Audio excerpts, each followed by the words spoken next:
Yeah. So this is the chapter which we will be discussing. First canto of Srimad Bhagavatam, 16th chapter. The title is How Parikshit Received the Age of Kali. I think last week there are 36 verses in this chapter, and 18 verses were already discussed in the last week, and we will continue with 19th to the end of this chapter. So first recite one verse in the 18th verse.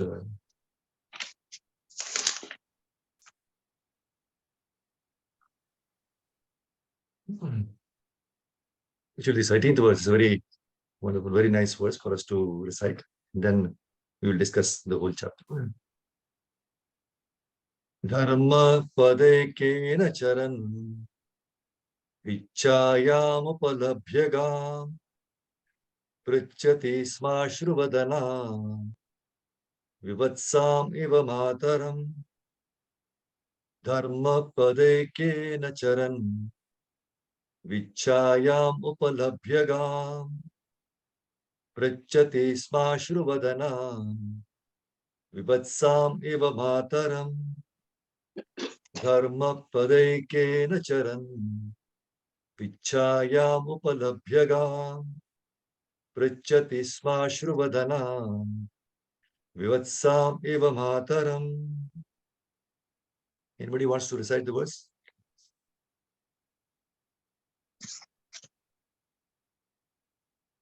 Parikshit.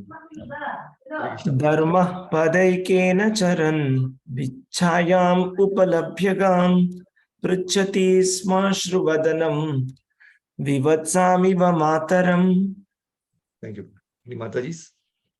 Yes, Prabhu. Dharma padaikena charan vichayam upalabhyagam prachati smashruvadanam vivatsam iva mataram. Right. We'll go to the synonyms, word to word meaning. Dharma, the personality of religious principles. Pada, leg. Ekena, only on one only. Charan, wandering. Vichayam, overtaken by the shadow of grief. Upalabhya, having met. Gam, the cow. Prichati, sma. Prichati, sma means asked. Ashru Vadanam, with tears on the face. Vivatsam, one who has lost her offspring. Eva, like Mataram, the mother. Translation and purport by Jivan Keshila Prabhupada ki jai. Translation: the personality of religious principles, Dharma, was wandering about in the form of a bull. And he met the personality of earth in the form of a cow, who appeared to grieve like a mother who had lost her child. She had tears in her eyes, and the beauty of her body was lost. Thus, Dharma questioned the earth as follows. Purport: the bull is the emblem of the moral principle, and the cow is a representative of the earth. When the bull and the cow are in a joyful mood, it is to be understood that the people of the world are also in a joyful mood. The reason is that the bull helps production of grains in the agricultural field, and the cow delivers milk, the miracle of aggregate food values. The human society, therefore, maintains these two important animals very carefully so that they can wander everywhere in cheerfulness. But at the present moment in this age of Kali, both the bull and the cow are now being slaughtered and eaten as foodstuff by a class of men who do not know the Brahminical culture. The bull and the cow can be protected for the good of all human society simply by the spreading of Brahminical culture as the topmost perfection of all cultural affairs. By advancement of such culture, the morale of society is properly maintained, and so peace and prosperity are also attained without extraneous effort. When the Brahminical culture deteriorates, the cow and the bull are mistreated, and the resultant actions are prominent by the following symptoms. Om Agyantimarandasya Jnananjanashalakaya Chakshurunmilitam Yena Tasmai Shri Gurave Namaha.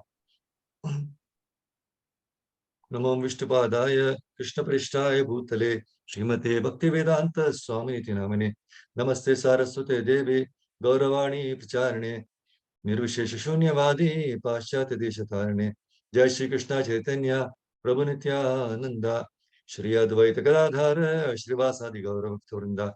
Hare Krishna, Krishna Krishna, Hare Hare, Hare Rama, Rama Rama, Hare Hare. Narayanam Namaskritya, Narancheva Narottamam, Devim Saraswatim Vyasam, Tato Mudirayet, Nashta Prayeshu Bhadreshu, Nityam Bhagavata Sevaya, Bhagavate Uttama Shloke, Bhaktir Bhavati Neshtaki.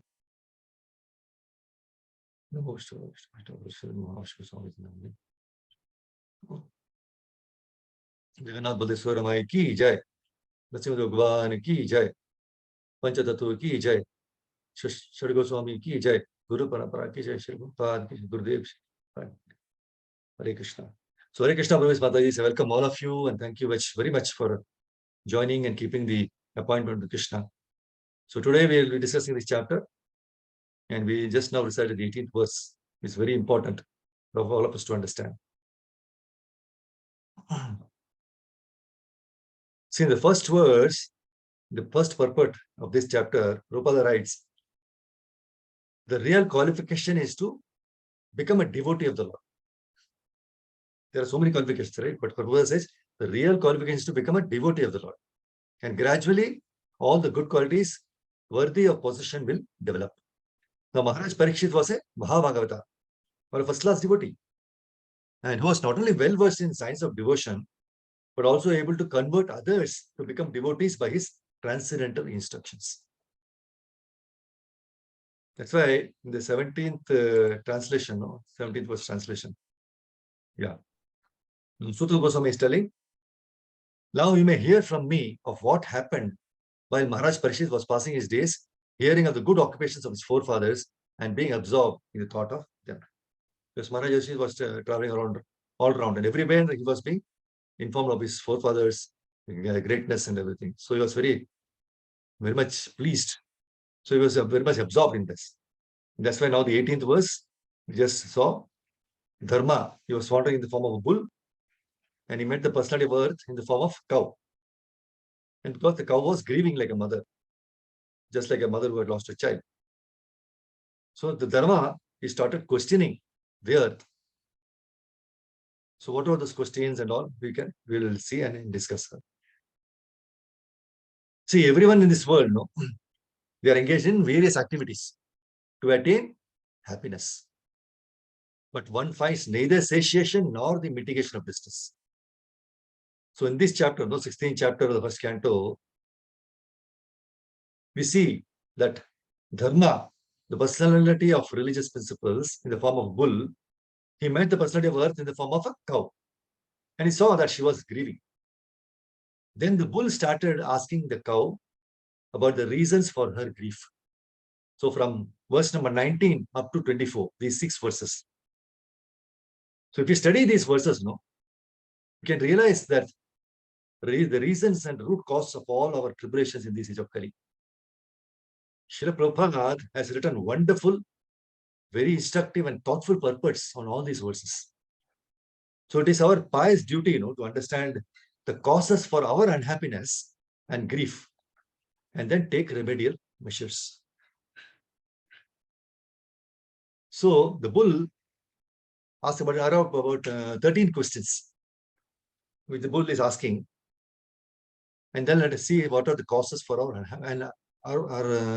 unhappiness. So the 13, I'll just read out the 13 points which I took out from these 6 verses, and which we will discuss in detail. Now, first point is internal diseases. Second, the separation of the family members. Third, the loss of the principles of religion. 4, unlawful meat eating, exploiting the body of the bull and the cow.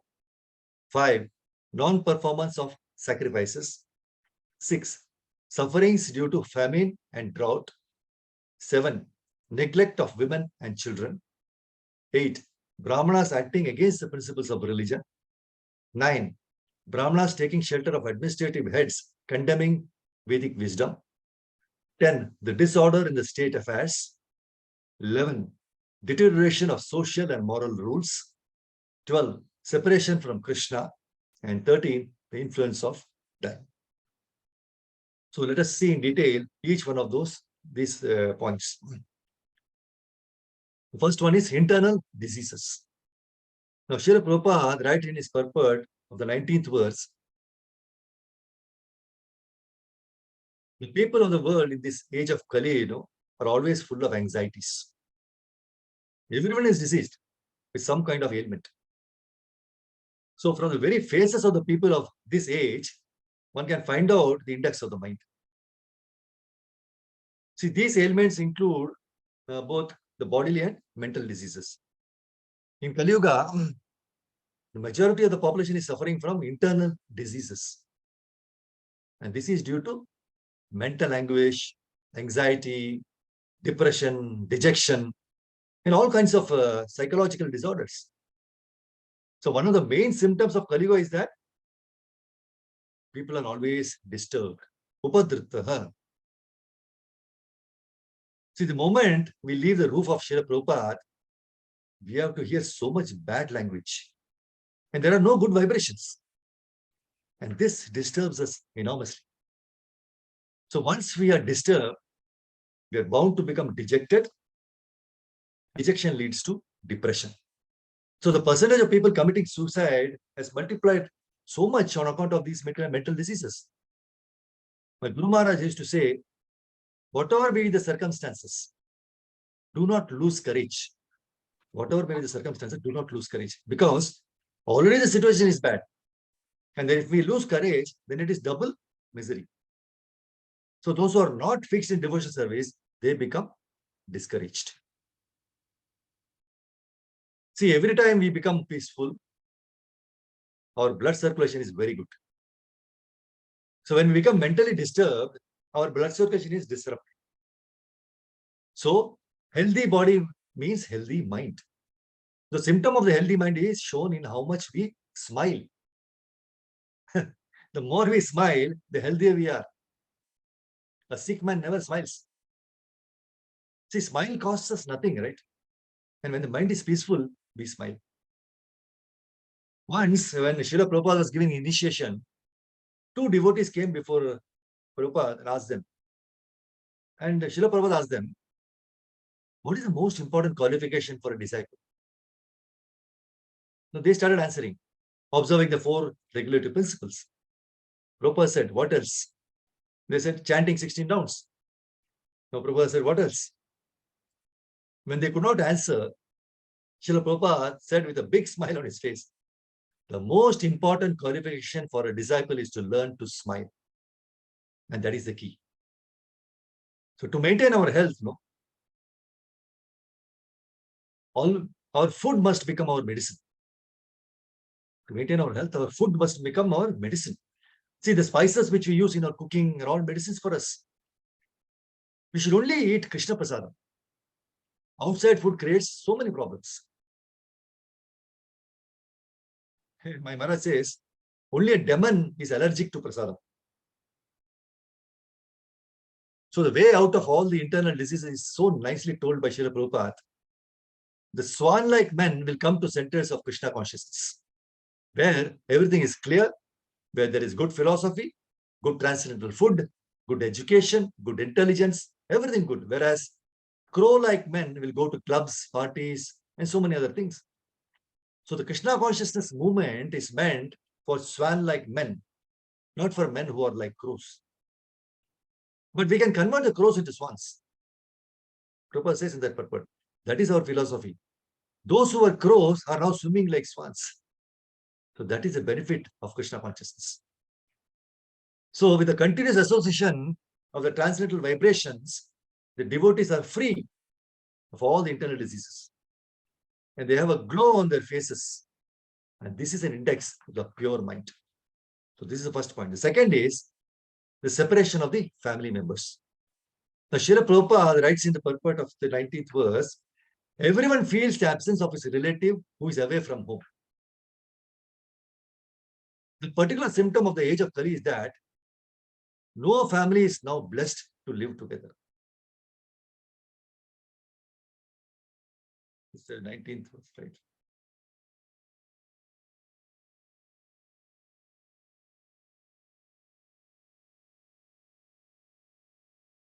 So to earn a livelihood, the father lives at a place far away from the son.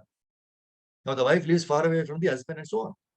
So these are but some important factors which make the people of this age always unhappy.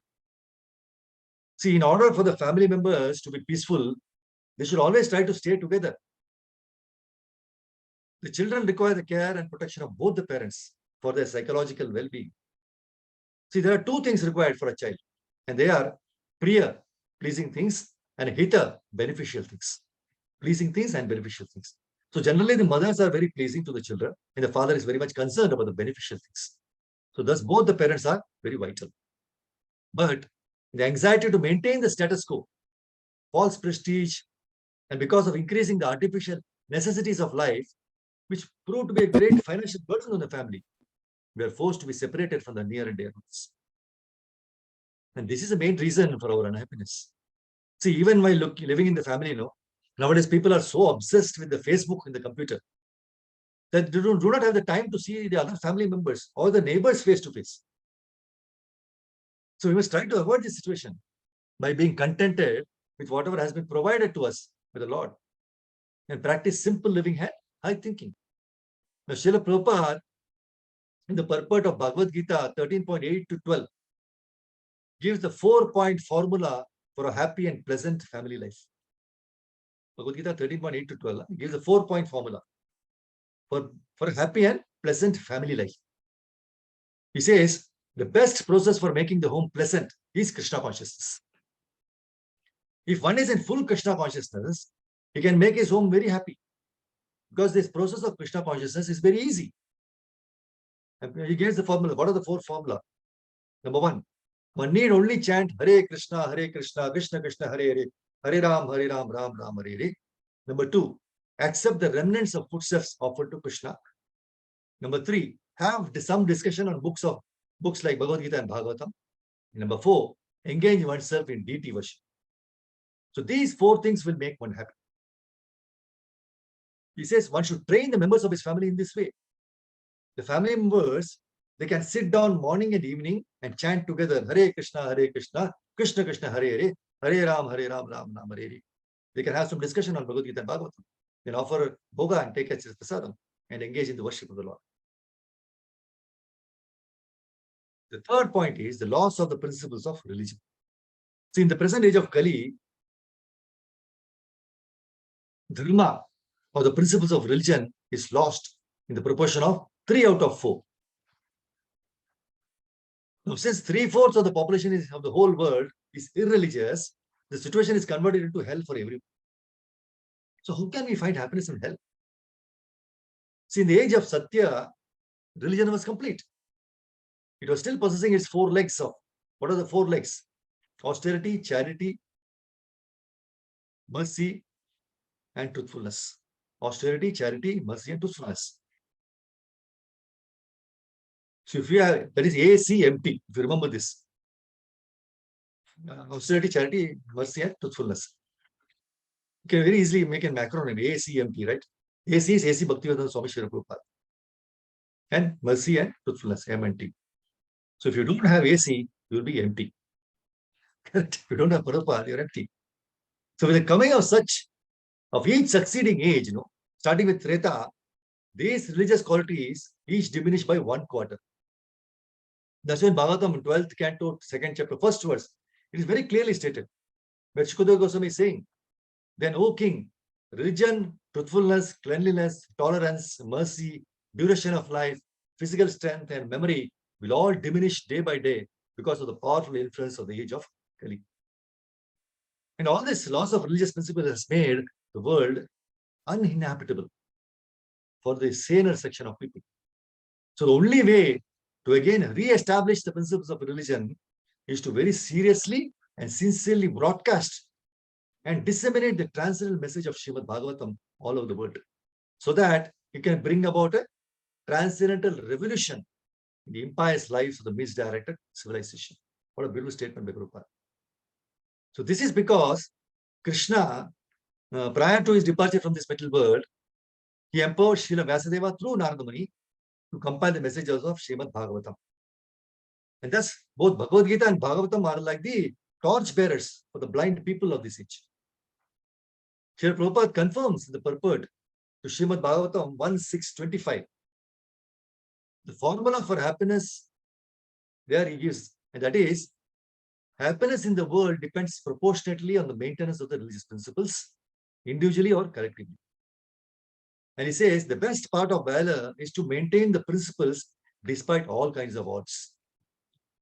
Thus, one can be happy during the span of life and ultimately return to God. The fourth point is unlawful meat eating, exploiting the body of the bull and the cow. Srila Prabhupada writes the purport of the 20th verse. It's a very huge verse. I just took some points from this. He says, beef is forbidden in the scriptures, and the bulls and cows are offered special protection by followers of the Vedas. But in this age of Kali, people will exploit the body of the bull and the cow as they like, and thus they will invite sufferings of various types. So, see, for want of pious executive heads, and suitable laws, the cow and the bull are not given protection. The human society should recognize the importance of the cow and the bull, and thus give all protection to these important animals. So when we protect the cows and Brahminical culture, the Lord, who is very kind to the cow and the Brahmanas, Go Brahmana Hitayacha, will be pleased with us and will bestow upon us real peace. See, one of the purports of 1st Canto 17th chapter 3rd verse, Prabhupada writes, gives the perfect formula to bring about happiness in the society by way of protecting the cows and not indulge in meat eating. He says, for a Sanatanist, a follower of Vedic principles, it is a duty of every householder to have cows and bulls as household paraphernalia, not only for drinking milk, but also for deriving religious principles. See, the cow's milk is required for the sacrificial fire. And by performing sacrifices, the householder can be happy. The cow's calf not only is beautiful to look at, but also gives satisfaction to the cow, and so she delivers as much milk as possible. But in the Kali Yuga, the calves are separated from the cows as early as possible. The cow stands with tears in her eyes. The Shudra milkman draws milk from the cow artificially. And when there is no milk, the cow is sent to the slaughter. So these greatly sinful acts are responsible for all the troubles in the present society. See, people do not know what they are doing in the name of economic development. The influence of Kali will keep them in the darkness of ignorance. Now, despite all the endeavors for peace and prosperity, they must try to see the cows and bulls happy in all respects. Now, foolish people do not know how one earns happiness by making the cows and bulls happy. But it's a fact by the law of nature. So let us take it from the authority of Srimad Bhagavatam and adopt the principles for the total happiness of humanity. The fifth point is non-performance of sacrifices. So in the same verse, 20th verse, this purport only, Prabhupada writes, the materialistic men, he gives the importance of sacrifice. The materialist men want to work hard and enjoy fruitive results for sense enjoyment. So they are committing many types of sins at every step of life. Now those, however, who are consciously engaged in the devotional service of the Lord are transcendental to all varieties of sin and virtue. So their activities are free from the contamination of three modes of material nature. So for the devotees, there is no need for performance of prescribed sacrifices because the very life of the devotee is a symbol of sacrifice. But persons who are engaged in fruitive activities for sense enjoyment must perform the prescribed sacrifices because that is only means to get free from the reactions of all sins committed by fruitive workers. Sacrifice is the means for counteracting such accumulated sins. Prabhupada says the demigods are pleased when such sacrifices are performed, just as prison officers are satisfied when the prisoners are turned into obedient subjects.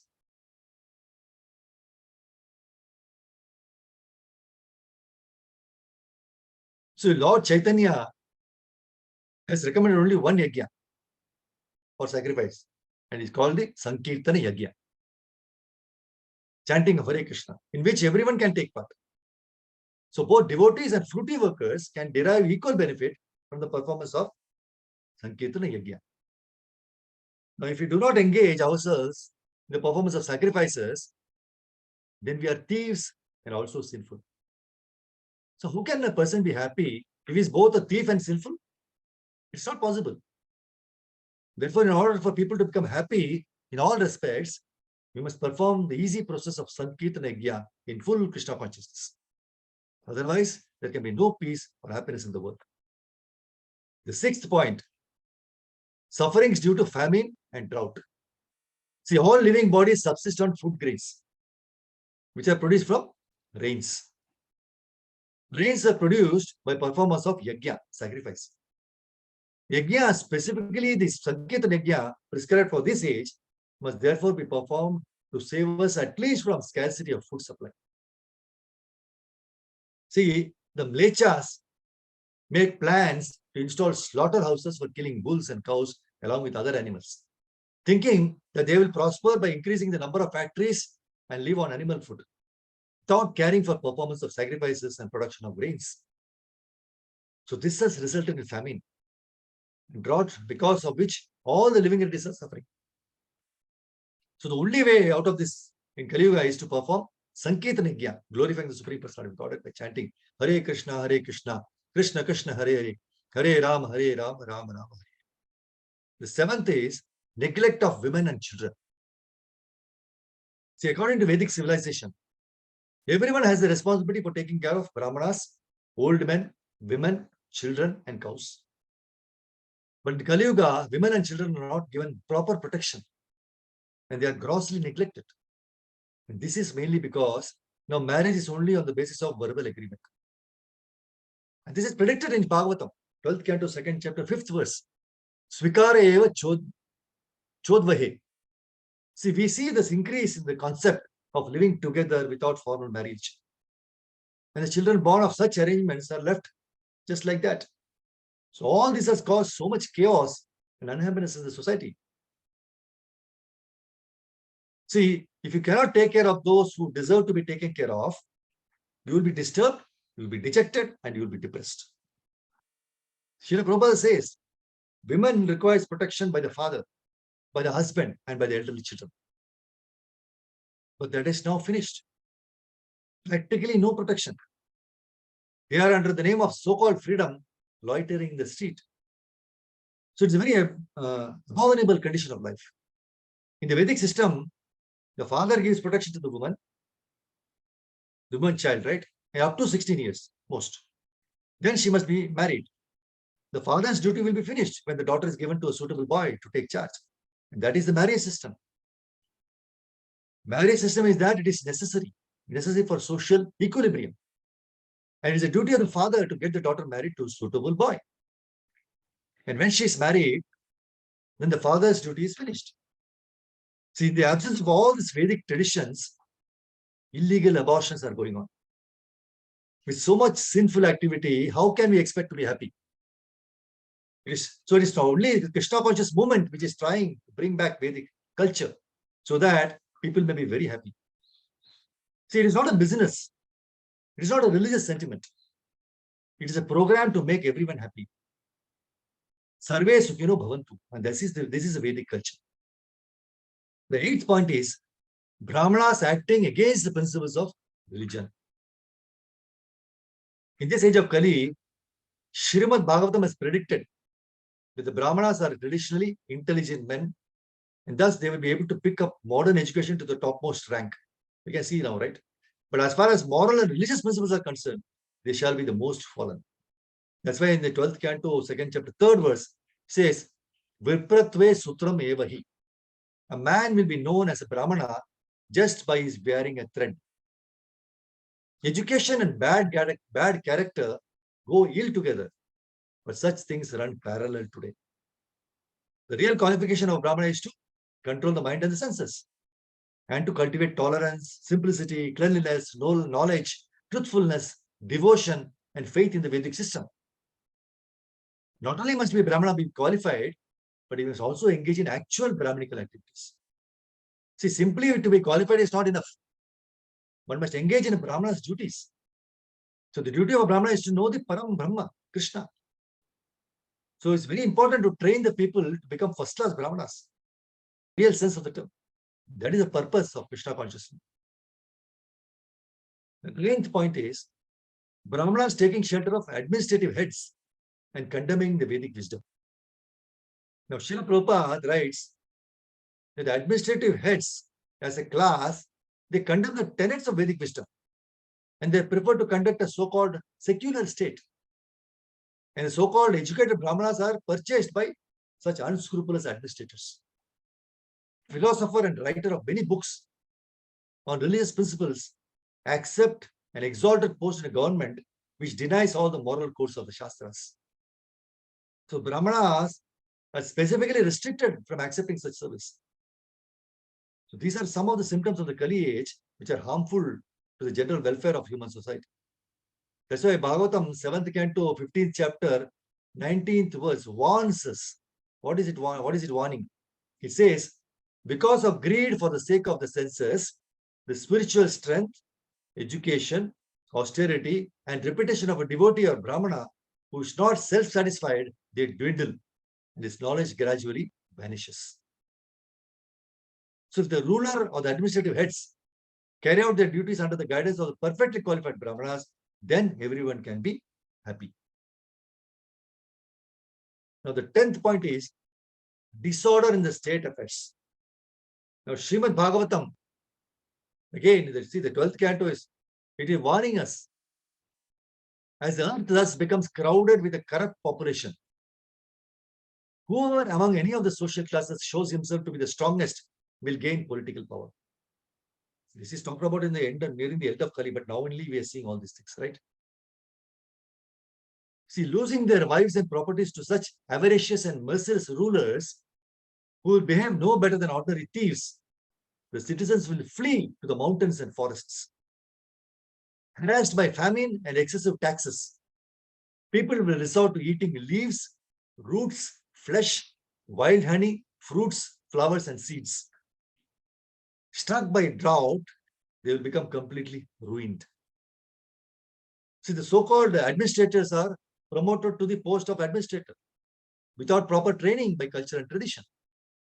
Nowadays, they are promoted to such exalted posts by the votes of the people who are themselves fallen in the rules and regulations of life. So how can such people select a proper man when they themselves fallen in the standard of life?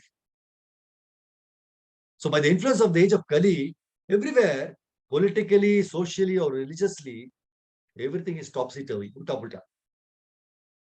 And therefore, for the sane man, very devotional man, it is all regrettable. So if the leaders are Krishna conscious, Prabhupada gives solution. If the leaders are Krishna conscious or guided by Krishna conscious personalities, that is the only solution to bring about perfect order in the state affairs and thus ensure overall happiness. Now, the 11th point is deterioration of social and moral values.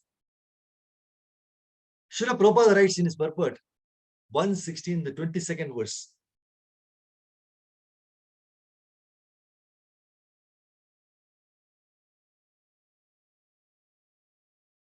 He writes, the bodily demands of eating, sleeping, mating, and defending are for both the human beings and the animals.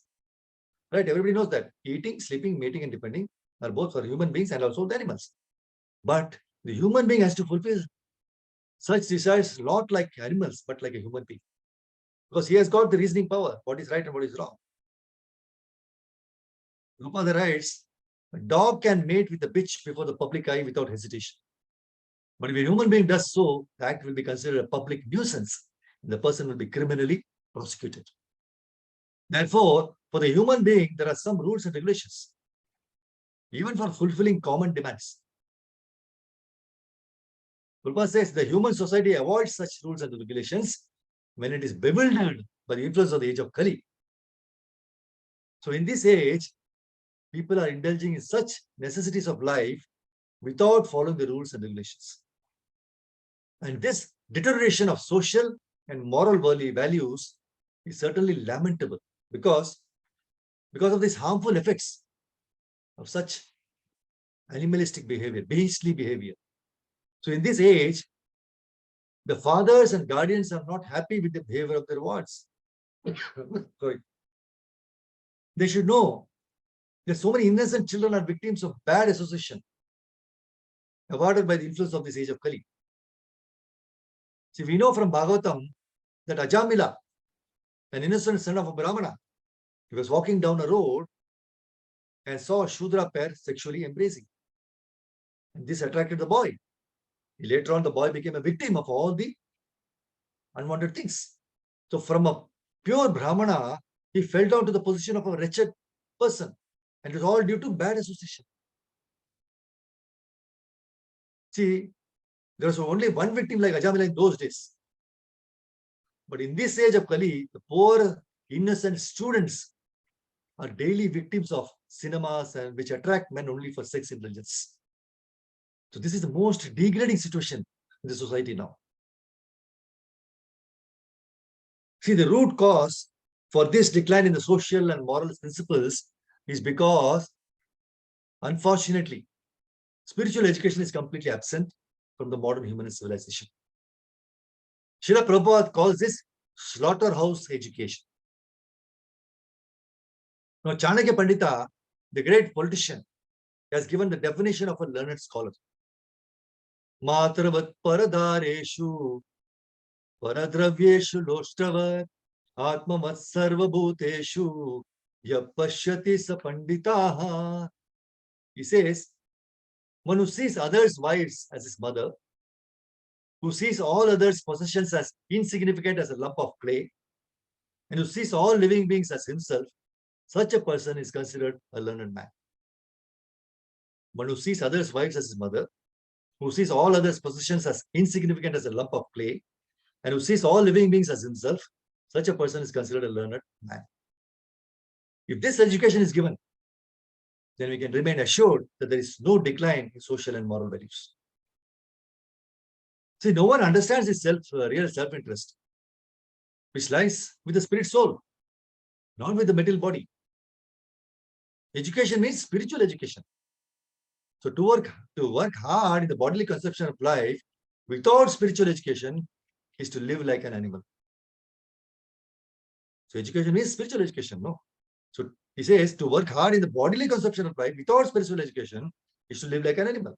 We have this body, of course, we have to maintain it. But spiritual education, Krishna has to be added into this, kept in the center by doing all of our activities. So people are working so hard simply for bodily comforts. So without education regarding the spirit soul. Now, without spiritual education, people are kept in dark ignorance. And they do not know what will happen to them after the annihilation of the present body. Therefore, the Krishna conscious movement is trying to give the true light of spiritual existence to all living entities. And this is the only movement which will save us from the risky life of irresponsibility. The 12th point is separation from Krishna. See, the real reason why we are actually unhappy is because we are separated from Krishna.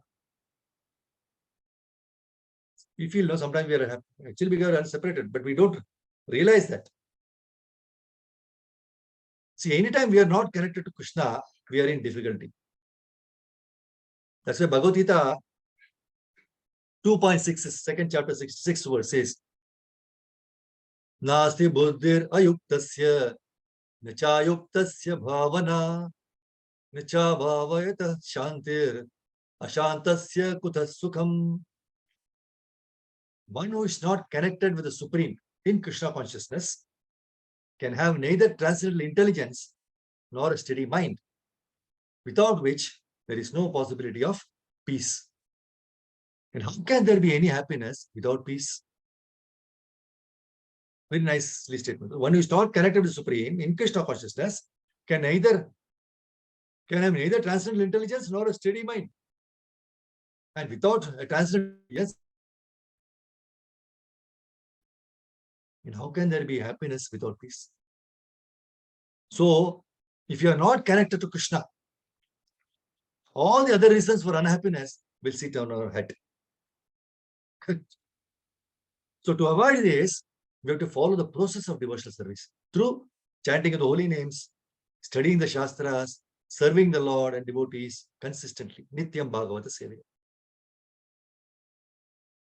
See, my Guru Maharaj says that in these three activities, we can always realize Krishna. And we will never be separated from Krishna. What are the three activities? Follow the process of devotional service through chanting, studying the Shastras, and serving the Lord and the devotees consistently. That's why Srila Prabhupada writes in 32 and 33rd verse in this chapter. 32, 33. Yeah.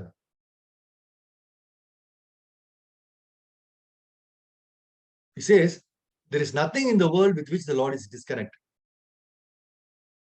The only thing we must learn is to excavate the source of connection and thus be linked with him by offenseless service. We can be connected with Krishna by the transcendental sound representation of the Lord. See, the holy name of the Lord and the Lord himself are identical. How many times we have heard this, right? There's no difference with Krishna and his instructions and everything, right? So the holy name of the Lord and the Lord himself are identical. And when you chant the holy name of the Lord in an offenseless manner, you can at once realize that the Lord is present before him. So even with the vibration of a radio sound waves, right? We can partially realize the sound relativity. And by resounding the sound of transcendence, we can verily feel the presence of the Lord. Now, the 13th point is the influence of time. Now, the bull is asking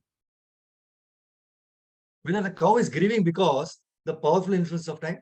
Is it grieving because of the powerful influence of time, which conquers the most powerful, might have forcibly taken away all her fortune, which was adored even by the demigods? So this is a question the bull is asking the cow. Now, Bhishma Deva, while referring to the sufferings of the Pandavas, he says in 1:19-14, Sarvakala kritam manye bhavatam chayad apriyam sapalo yada vashe loko mayoriva ghanavalihi. He says, Bhishma Deva says, in my opinion, this is all due to inevitable time, under whose control everyone in every planet is carried, just as the clouds are carried by the wind. Now, Srila Prabhupada writes in the purport, there is control by time all over the space within the universe, as there is control by time all over the planets. Everything, therefore, is controlled by the supreme Kala, the forceful representative of the Lord within the material world. Thus, Yudhishthira should not be sorry for the inconceivable action of time. Everyone has to bear the actions and reactions of time as long as one is within the conditions of the material world. Prabhupada says, Yudhishthira should not think that he had committed sins in his previous birth and is suffering the consequence. Even the most pious has to suffer the condition of material nature. But a pious man is faithful to the Lord, for he is guided by the bona fide Brahmana and Vaishnava following the religious principles. So the three guiding principles should be the aim of life. One should not be disturbed by the tricks of eternal time. Even the great control of the universe, Brahmaji, is also under the control of time. Therefore, one should not be grudging, being thus controlled by time, despite being a follower of religious principles. That's why in 1:9-15, Prabhupada says, yes, he asserts that the influence of Kala indicates the inexplicable wish of the Lord himself. And this statement is very nice. There is nothing to be lamented when a matter is beyond the control of any human being. There is nothing to be lamented when the matter is beyond the control of any human being. Please read this again and again. Maybe you should write it and keep it in front of us. There is nothing to be lamented when the matter is beyond the control of any human being. One purport, he says. So we have seen the 13 causes for all our tribulations and the remedial measure for the same. In the future chapters, we can find. So please go through this 19-24th verse and the purport by Srila Prabhupada. It gives a wonderful reason. What are the causes for our unhappiness? What are the causes of our miseries or tribulations? And the remedies will be given in due course by the cow. So the question is by bull to the cow. See, there is a very beautiful, inspiring article which I read, which happened in a sports stadium in Hyderabad. 8 children were standing on the track to participate in a running race. The teacher said, ready, steady, go. Now, with the sound of toy pistol, all 8 girls started running. So hardly they covered 10 to 15 steps when one of the smaller girls slipped and fell down. Now, due to the bruises and pain, she started crying. When the other 7 girls heard the little girl cry, they stopped running. They stood for a while and turned back. Now, seeing the girl on the track, they all ran to help.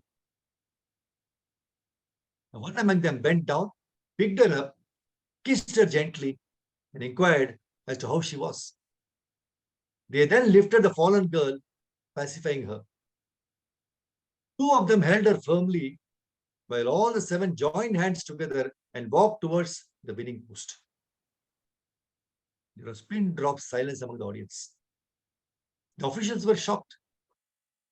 Then slowly, slow claps multiplied to thousands as the spectators stood up in appreciation. Many eyes were filled with tears. So this sport was conducted by National Institute of Mental Health.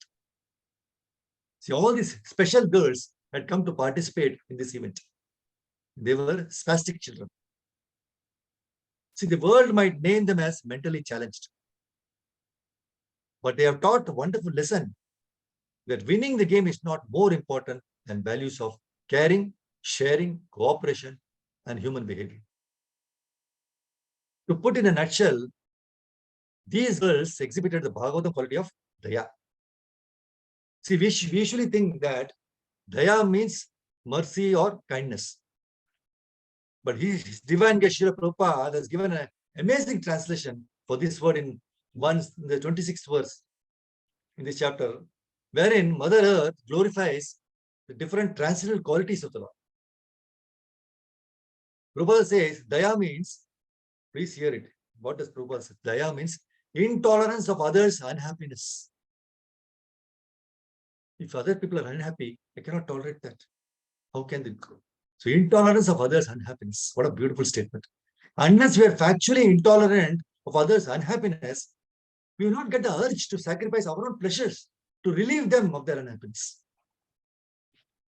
So life in this material world has become so busy and hectic. There is so much of competition in every field of life. We do not even have the time to think how much everyone in this world is suffering. Even if we have some free time, we only use that time to become anxious on seeing others being happy and prosperous. Correct. But it is so heartening to see such young souls teaching us a wonderful lesson on compassion, which we need to follow in our life. The second lesson we learn from this incident is teamwork. There is a famous proverb, united we stand, divided we fall.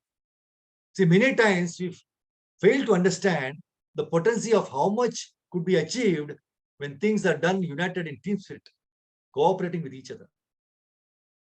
See, when the 10 sons of King Prachinibarahi, Prachetas, they unitedly engaged in devotional service. The Supreme Lord was very pleased. And he says in Bhagavatam 4:38, Shivanuvacha Baram Vrinidvam Bhadramvo Yuyam Me Nirpanandanaha Sohardena Pratak Dharmas Tushtoham Sohurdenavaha. The Supreme Personality of Godhead said, my dear sons of the king, I am very much pleased by the friendly relationships among you. All of you are engaged in one occupation, devotional service. I am so pleased with your mutual friendship that I wish you all good fortune. Now you may ask a benediction of me. So, when we are practicing devotional service also, the goal is just to please Guru and Krishna. It's not about whether we are doing more seva than others. Such comparing, competing nature kills the very spirit of seva and results in only displeasing Krishna. That's why in the unparalleled purport of this verse, His Divine Grace Prabhupada very nicely explains, disunity between individual souls is so strong within this material world that even in a society of Krishna consciousness, members sometimes appear disunited due to they are having different opinions and leaning towards material things. Actually, in Krishna consciousness, there cannot be two opinions. Prabhupada says, There is only one goal, to serve Krishna to one's best ability. Prabhupada says, if there is some disagreement over service, such disagreement is to be taken as spiritual. Those who are actually engaged in the service of the Supreme Personality of Godhead cannot be disunited in any circumstances. So this makes the Supreme Personality of Godhead very happy and willing to award all kinds of benedictions to his devotees, as indicated in this verse.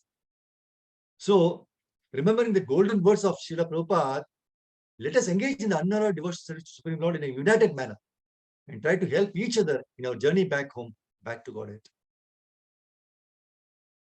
See, in the Guru Ashtaka, Srila Vishwanath Chakravarti Thakura says, Shri Vigrahara Dhana Nityanana Shingara Tan Mandir Marjanado Yuktasya Bhaktamscha Yunatopi Vande Guru Shri Charanara Vindam. You see, sing in the morning Mangalati, right? Samsara. He says, the spiritual master is always engaged in the temple worship of Sri Shri Radha and Krishna. He also engages his disciples in such worship. They address the deities in beautiful clothes and ornaments, play in the temple, and perform other similar worship of the Lord. I offer my respectful obeisances under the lotus feet of such a spiritual master. See, the deity form of the Lord is non-different from him, and it is actually manifestation of Lord's mercy on the conditioned souls like us. See, Lord is Param Pavitram, supreme pure. And yet, out of his causeless mercy, he appears in the form of deity and accepts the service rendered by us. So we should never make the mistake of thinking the deity as ordinary wooden or metal form. In one of his lectures on Bhagavatam 1.7.26, Prabhupada says, if we think that we shall satisfy the statue with some rubbish, garbage, flowers, then he will not be protesting. Of course, Krishna will not protest, but your life will be finished. The protest will come like that. Srila Prabhupada insists that just like how we don't gift garbage to anyone as a gift, it is important that we take good care of the deities by offering them nice fresh flowers, fruits, gorgeous dresses, and nice worship. Such offerings needs to be done with love or bhava. So by loving offering and service, our hearts also become cleansed. And when love is absent, then it will be no longer remain suvigraha seva. It will become galagraha, burden, and it will not continue for long. Prabhupada, while explaining the closure of temples and churches, he says, as soon as the feeling of devotional service will be lost, this temple will be a burden. This is the way. It will be such a big temple. To manage it will be a great burden. So they are feeling burden. Therefore, they don't mind if someone somewhere is broken sometimes. All right, let us, whatever money we have got, let us eat first of all. This is the position. Vigraha and Galagraha. Prabhupada says you should understand, if you forget that here is Krishna personally present, we have to receive very nicely, we have to give him nice food, nice dress, then it is service. And as soon as the feeling comes, like here is a stone idol worship, then everything is finished. Prabhupada tells us how we can get this loving bhava. He says that everything begins with Shraddha, faith. When we have faith and respect in the words of Krishna, then by his mercy, we would get sadhu sangha. And when we see devotees dedicating their lives in the serving the Lord, we also become inspired to take up the service. And thereby, the contamination in our hearts gets cleansed. Tan mandira marjanadav. That's why the 30th verse of this chapter, Prabhupada very nicely writes, the transcendental service of the Lord is itself a transcendental benefit for the devotee. Therefore, the devotee has nothing to expect from the Lord.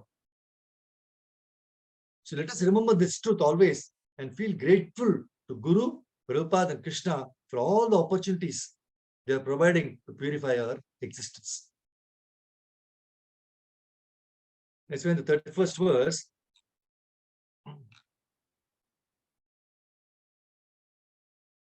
already saw that, right? He says, when God made Varnashrama Dharma, which is strictly meant for developing animal consciousness into human consciousness, and human consciousness into godly consciousness is broken by advancement of foolishness, the whole system of peaceful and progressive life is at once disturbed. And he says, this is all due to the influence of the age of Kali. Thus, Mother Earth, represented as cow, was lamenting the regrettable condition. And further in 32-33, again he says, there is nothing in the world with which the Lord is disconnected. The only thing we must learn is to excavate the source of connection and thus be linked with him by offenseless service. We can be connected with him by the transcendental sound representation of the Lord. See, the holy name of the Lord and the Lord himself are identical. Prabhupada says, and one who chants the holy name of the Lord in an offenseless manner can at once realize that the Lord is present before him. See, even with the vibration of radio sound, we saw that, no, we can partially realize, right? So in this age, when everything is polluted by the contamination of Kali, it is instructed in the scriptures and preached by Lord Sri Chaitanya Mahaprabhu that by chanting the holy name of the Lord, we can at once be free from contamination and gradually rise to the status of transcendence and go back to Godhead. So the offenseless chanter of the holy name of the Lord is as auspicious as the Lord himself. And the movement of pure devotees of the Lord all over the world can at once change the troublesome face of the world. Only by the propagation of the chanting of the holy name of the Lord can we be immune from all effects of the age of Kali. This is the best vaccine by which you can get immune, right? Immunity can be given by chanting the Hare Krishna mantra. So in the 34th verse, the translation says, no, O person of religion, I was now Kavi is telling, I was greatly overburdened by the undue military phalanxes arranged by atheistic kings, and I was relieved by the grace of the personality of Godhead. Similarly, you were also in a distressed condition, weakened in your standing strength, and thus he also incarnated by his internal energy in the family of Yadus to relieve you. In the 35th verse, he says, who therefore can tolerate the pangs of separation from that supreme personality of Godhead? He could conquer the gravity and passionate wrath of his sweethearts like Satyabhama by his sweet smile of love, pleasing glance and hearty appeals. When he traversed my earth's surface, I would be immersed in the dust of his lotus feet, and thus would be sumptuously covered with grass, which appeared like hairs standing on me out of pleasure. See, the purport, he says, no, there are chances of separation between the Lord and his thousands of queens because of the Lord's being absent from home. But as far as connection with the earth was concerned, the Lord would traverse the earth with his lotus feet, and therefore there was no chance of separation. When the Lord left the surface of the earth to return to his spiritual abode, the earth's feelings of separation were therefore more acute. And finally, while the earth and the personality of religion, there is the cow and the bull, but thus engaged in conversation, the saintly king Parikshit reached the shore of the Saraswati river, which flowed towards the east. So thus end the Bhaktivedanta purports, the first canto, 16th chapter of the Srimad Bhagavatam, entitled How Parikshit Received the Age of Kali. So with this, we'll stop. Thank you very much, Puris Mataji, for giving this opportunity to glorify the Lord and discussing the wonderful lessons from this chapter with the discussion between the bull and the cow. In the future chapter, we'll have more very nice realizations. So please go through the purports and try to note down the points and try to meditate on that, and you'll get wonderful lessons how to practice in your daily life. Thank you very much. Hare Krishna. If you have any questions or any realizations, please let me know. Hare Krishna. Hare Krishna, Prabhuji. Hare Krishna. Hare Krishna. Hare Krishna, Prabhuji. Dandavat Hare pranam. Krishna. Thank you very much. Hare Krishna Prabhuji, Dandavat Pranam. Hare Krishna.